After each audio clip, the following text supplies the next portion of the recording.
This is the goal. So I've gotten a lot of comments asking for me to react to Florence and the Machine, the song Free. Now I love Florence and the Machine, but I've never heard this song before. So that makes me very excited. Apparently it is about anxiety, and there's a lot to talk about when it comes to anxiety. What's normal, what's abnormal, when to treat it, when not to treat it. It's a complicated area. It's something I've spent a lot of time in. I've worked a lot on wards that specialize in anxiety, depression, personality vulnerabilities, and that kind of thing. And so hopefully there'll be some interesting insights to share. Florence's voice is just absolutely spectacular and gets right into the heart. I really love the band. I don't for the last couple of years. I don't know why I haven't really listened much to them. So I'm keen to kind of reconnect. If you're new here, hello and a warm welcome. My name's Dr. Sil. I'm a junior doctor from Australia, training to become a psychiatrist. And in my free time, I like to make mental health education videos, and I do reactions as well. If that sounds like your cup of tea, you can consider liking the video and subscribing to the channel to help the YouTube algorithm recognize the channel. And other than that, let's get into it.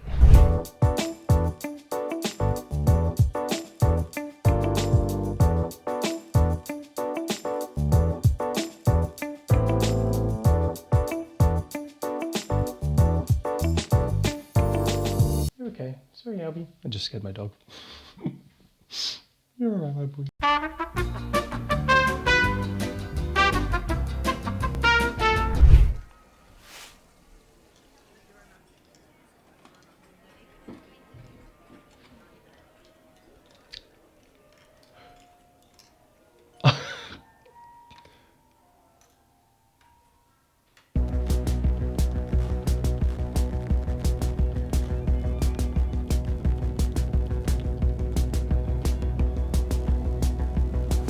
Sometimes I wonder if I should be medicated, if I would feel better just lightly sedated. The feeling comes so fast and I cannot control it. I'm on fire but I'm trying not to show it. As it picks me up, puts me down, it picks me up, puts me down, picks me up, puts me down. 100 times a day, it picks me up, puts me down, chews me up, spits me out, picks me up, puts me down. All right, wow, what a start. First of all, love Bill Nye, and I love the idea of personifying anxiety. It can be a really helpful strategy, actually. There's a couple of things I wanted to talk about already. The first is, the first line, sometimes I wonder if I should be medicated. So talking about the treatment of anxiety. The second is the way that it's seen as something that controls you, not you control it. That's very common. And the third thing is this coffee. Don't know why this coffee is so significant already, but it is. And how caffeine and other stimulants can actually manifest and kind of look like anxiety. So the first thing is treating anxiety. Look, medications, therapy, no treatment. What should you do? Anxiety can be kind of you can be graphed on the Yerkes-Dodson curve, and a little bit of anxiety, very healthy. You can optimize performance and can improve different functions. But too much anxiety obviously is crippling, and that's the Yerkes-Dodson curve. It's where is the sweet spot for you? Now, for whatever reason, whether it's genetics, whether it's developmental, whether it's psychosocial, different people can have anxiety that goes way to the right of that curve and becomes crippling and disabling. And when anxiety starts affecting function, and what I mean by function, that's a loose term, but what I mean is kind of like it's affecting relationships, it's affecting going out of the house, it's affecting your work, your job, you can't do performances. That's when it starts looking like anxiety could be leaking into an anxiety disorder, and you need to think about getting an assessment with a healthcare professional. It doesn't necessarily mean you need medication. The evidence is pretty clear that medications have a certain level of effect and therapy has a certain level of effect, but combining both has an additive level of effect. So the best thing to do is to do both. The medication options are usually serotonergic medications like SSRIs, selective serotonin reuptake inhibitors, sertraline, citalopram, fluoxetine are some common ones. And we're not exactly even sure how they work, but there's some interesting hypotheses and research suggesting that they increase the expression of a protein called BDNF, brain-derived neurotrophic factor, which increases neural plasticity, which can maybe help develop some more adaptive responses to stressful situations. I think if anyone has disabling anxiety, then therapy is absolutely critical, because often there is a kind of psychodynamic reason for it. And what I mean by that is there's usually unconscious processes that have developed as a result of, early childhood experiences. And the key thing is making the unconscious conscious, and doing therapy and exploring why you have these symptoms, putting a narrative, putting words to it, can help you understand yourself better and can also help relieve the intensity of symptoms. Now, I'm ranting too much, but just the other point I wanted to make is caffeine and stimulants. Anxiety is a physical condition. It lives in the body. Yes, it originates in the brain, sure, but it's your body that feels it. It's the muscles that gets tight. It's the pain in the back. It's the pain in the chest. It's the hyperventilation. It's the fight and flight response. It's a sympathetic drive all throughout your body. So, just to say it's just in the head, it makes no sense. But anyway, stimulants that increase blood pressure, increase heart rate, increase breathing rate, all that kind of stuff can make you feel anxious via biofeedback, your brain seeing how your body responds. And I've seen people go into panic attacks because they've had 14 cups of coffee. So, it can happen. All right, let's keep going. Oh, I forgot to mention, a lot of people feel like their anxiety controls them and not them controlling their anxiety. And that is often the sign, that it's a pretty severe disorder. But really understanding your anxiety by doing psychodynamic therapy can really help that experience. I love Bill Nye.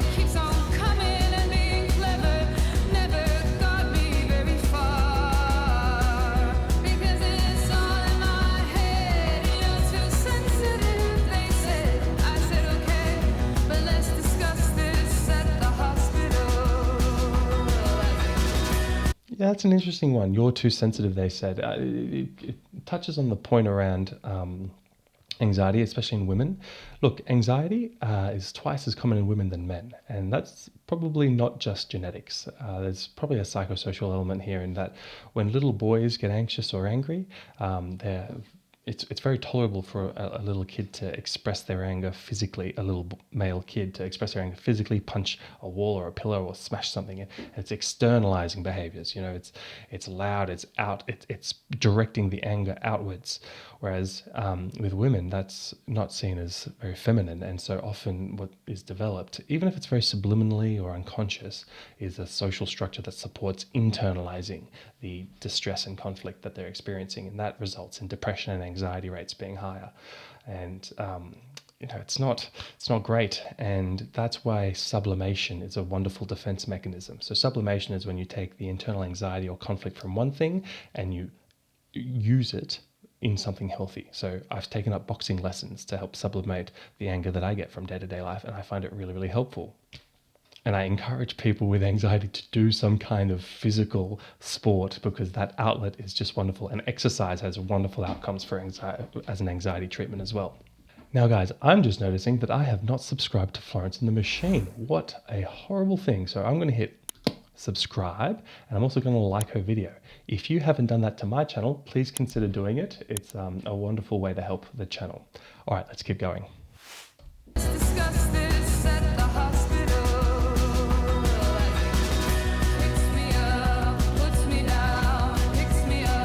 I love that weight of the background.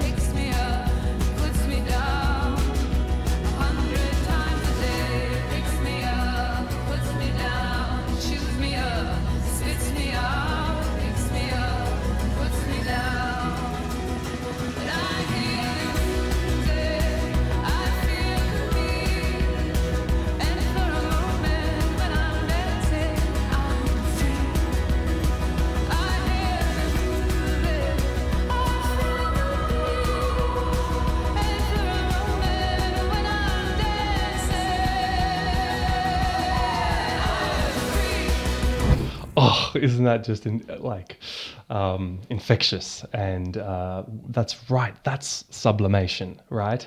That's mindfulness. When you dance, you're in your body. You're shaking it. It reminds me of the Taylor Swift song "Shake It Off." Like it's physical. You're treating anxiety with purely psychotherapy. Yeah, there's evidence for it, but it feels to me that you should also have some physical therapy to it because it's such a physical condition. It's so in your body. So dancing, exercise, boxing, these things are so helpful for anxiety. I know I'm smiling and there's a positive tone in my voice. I do recognize how absolutely disabling anxiety is. But there are some strategies around kind of using humor to counteract the seriousness of it. So using Bill Nye to personify it is very funny. I know some people who use different characters as their anxiety voice, and that weakens that voice. So I know someone who uses Marge Simpson as their voice of anxiety, and they do a really good Marge impression. I can't do a Marge impression, but I can't even try. But that weakens the intensity of these negative self-talk thoughts things. So whatever works, whatever works, just do what works.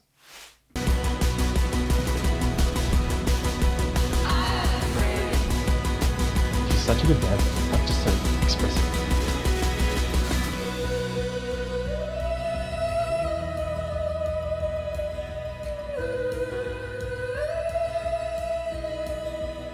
Is this how it is? Is this how it's always been? To exist in the face of suffering and death and somehow still keep singing. Oh, like Christ upon a cross, who died for us, who died for what? Oh, don't you wanna call it off? But there is nothing else that I know how to do but to open up my arms and give it all to you.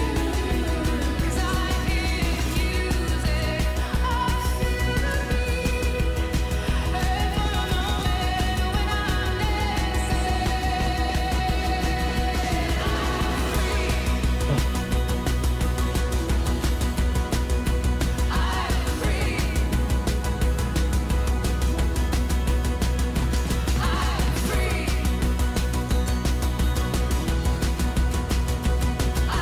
free.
Whoa, I didn't realize that.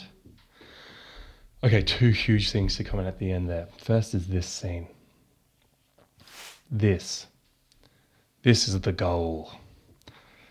Anxiety is something that you cannot fight against because it will win. It's about dancing with it. If you know my channel at all or you listen to Ren the musician, you know how I love that theme around with mental illness, there's no such thing as winners and losers, only students and victims. So you can become a student of it. You can understand it. You can dance with it. But fighting it, just repressing it, ignoring it, this is the kind of stuff that makes you a victim to it. Emotions will always be felt. It's just a matter of how they are expressed. So you choose how they're expressed. You can repress it and they can come up in little irritable outbursts and affect your relationships, or you can feel them, engage with them, dance with them. give them space. Devices and distractions and all this stuff, we're not mindful anymore. It's really important to give, when you're feeling some arousal in your experience, you need to give that some time to be processed. Even small things, I notice in myself, very small interactions that have a heavy weight on me, like if I do a little mistake and someone corrects it, sometimes that really gets to me and I just need to give it space. And most of the time the person's right and I screwed up, and letting my ego defenses just soften and remember we're all imperfect and that's okay. So this is just an incredible shot. This is befriending the anxiety. Look, I'm not. I want to make the point that this does romanticize the reality of anxiety sometimes.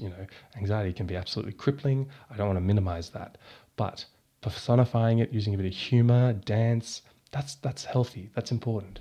And for a lot of people, this is a beautiful image to go for. Anyway, I could talk about anxiety for probably hours, if not days. So I better stop myself. And I just want to say I wish you all a beautiful day. If you do struggle with chronic anxiety, please consider reaching out to a therapist or a doctor. Try and do both, therapy and medical intervention if you need it, if you've been diagnosed. But if you haven't been diagnosed, get the right diagnosis, because a lot of things can cause anxiety that aren't anxiety, right? If someone's experiencing psychosis and hearing voices of the mafia tracking them or something like that, that's going to make someone look anxious. But treating the anxiety in that situation won't help the underlying cause, which is the psychotic experiences of paranoia and auditory hallucinations. So you need to get the right diagnosis. Anyway, that's it for this video. I wish you a beautiful day, and I'll see you all in the next one. All right, bye for now.